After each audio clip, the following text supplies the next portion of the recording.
majority of startup founders find financial modeling very intimidating, and definitely for good reason. Building a financial model in Excel is complicated and it can be very painful.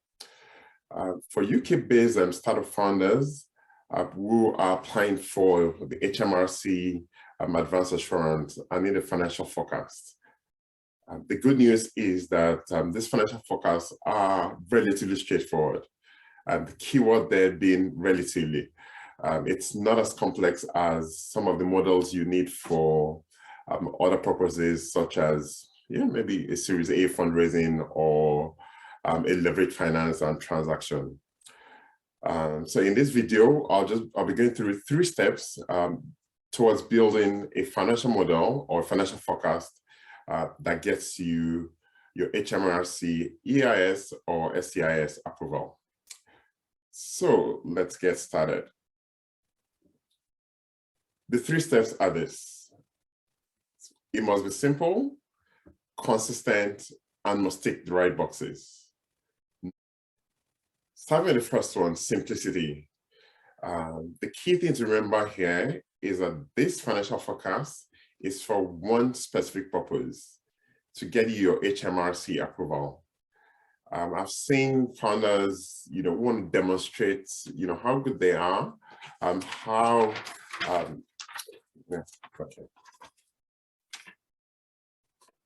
Okay, so let's start with the first one. Simple. Yes, it is. It has to be very simple. I've seen founders who want to demonstrate their knowledge of the industry, of the business, and they've spent days and months and maybe even years building up from scratch. And I want to show that they know this business very well. So they go to build some unwieldy model and and share even with investors, which is most of the time a bad idea. But with the HMRC, it is always a bad idea. You have to remember that there's just one specific purpose for this financial forecast, and it's to get you your HMRC approval. Key thing here, under simplicity, is to remember that the audience is a professional who is evaluating submissions across industries, without a full knowledge or without the deep insight on any specific industry. So, and for them, it's just, they need to know a few things. They need to be sure you know what you're doing. And you also need to stick to this message. Okay, the second thing is to be consistent. And this is, I'll say, the main part of every financial model. The most important part and often the most challenging part. Where to find assumptions. That's maybe one thing I hear, or one question I hear a lot of times when I speak to founders or speak to users of the senior platform, the assumptions. How do I know it makes sense? Where do I find them? How do I piece them together? For this particular purpose, for the HMRC financial forecast, it's quite easy, or the HMRC has made it easy, because one of the requirements is a business plan. And that business plan is your sole input into the financial forecast process.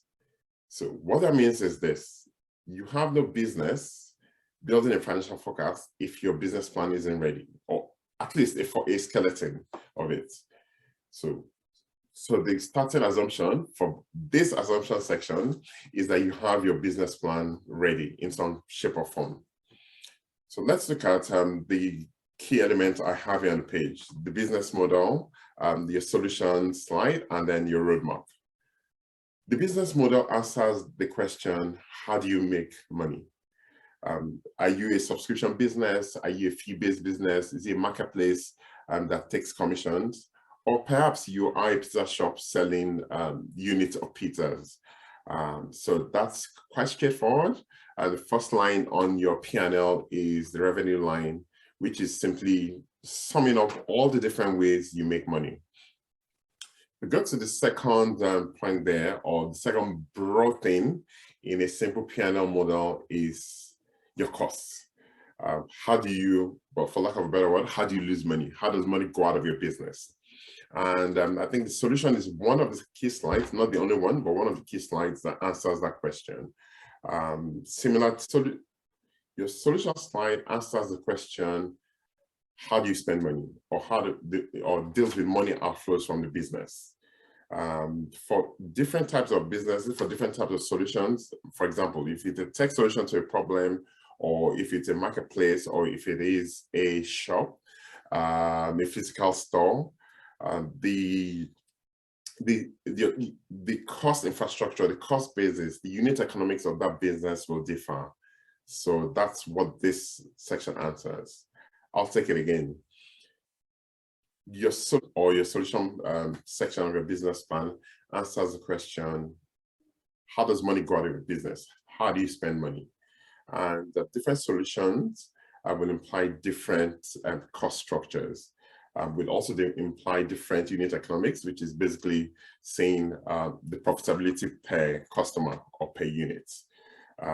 So similar to this, they also said the other parts of your business plan that answer the question of how you spend money, such as competition. Competition will have an impact on that. The markets, your market research will also impact that. But I think the key thing there is the type of solution you're preferring to the particular problem. That takes us to the third piece of the puzzle, which is your roadmap. And this simply answers the question, timing of flows. For a proper, well-done financial forecast, the HMRC requires 3 years.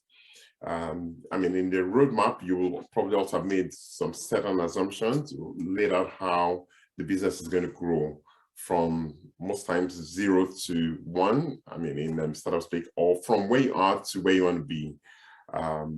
So very broadly, your model should also reflect that in terms of timing of hires, timing of spends, timing of bringing on board customers, and then timing of scaling up.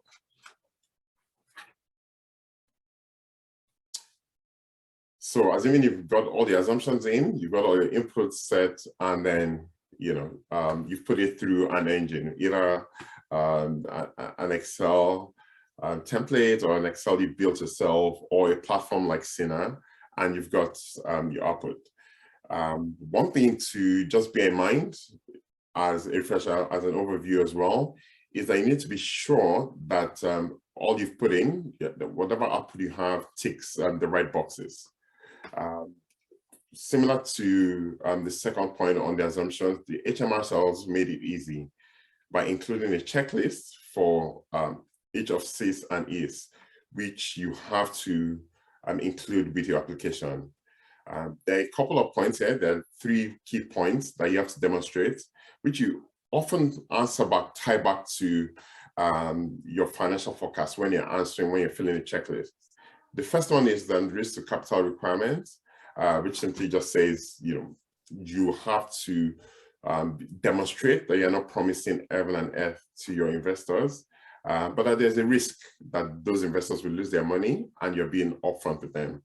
The use of funds, amount of money to be raised, have to tie between your business plan, your financial forecast, and what you put in your checklist. And then also to demonstrate that you're going to grow. Very logically, there's no point raising huge sums of money if you're just going to stay flat as a business and nothing is going to move. So those are the key items for building a financial model.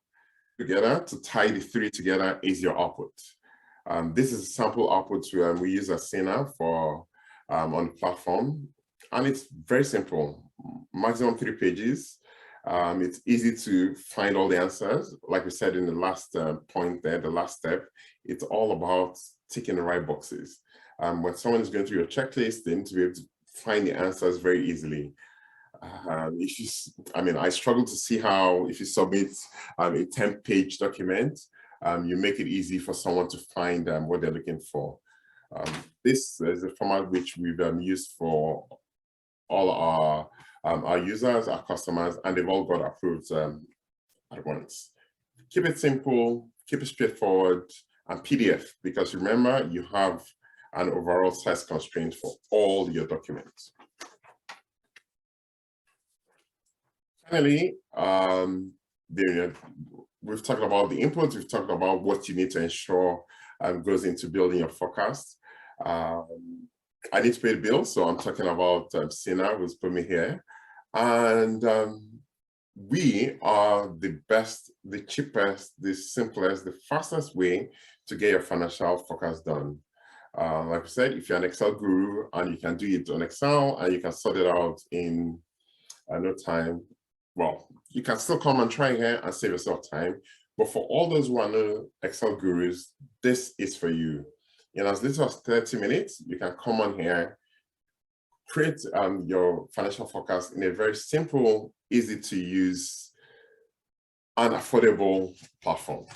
So thank you very much. Okay, we've covered all the points, all the steps that you need to build a very good financial forecast, but how do you get it done? There are two broad ways. It's either you do it on Excel or you use a platform like ours. I'm biased as can be, but what we've built is the simplest, the cheapest, the fastest tool to get your financial forecast done.